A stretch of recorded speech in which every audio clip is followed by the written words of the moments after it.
Welcome to Luca is a Billionaire, where the only thing I invest in is your answers. You begin in Chrome with the browser open and at least one tab active. Click the three-dot menu at the top right. This is how you reach settings quickly. Once there, go to Privacy and Security so you can control data flow.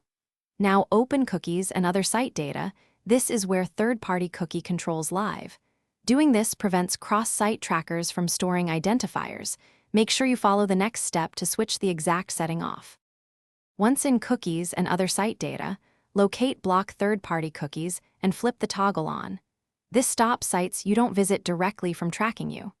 You should also click Add under sites that can always use cookies to whitelist any trusted services you need to function.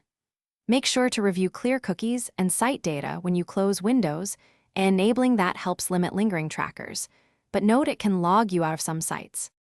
Finally, verify changes by opening a new window and an incognito window to compare behavior.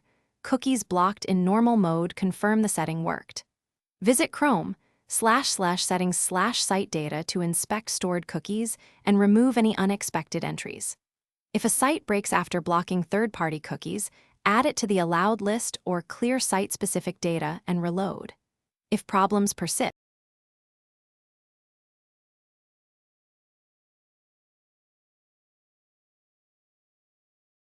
Thanks for watching and please subscribe. It's the best investment you'll ever make.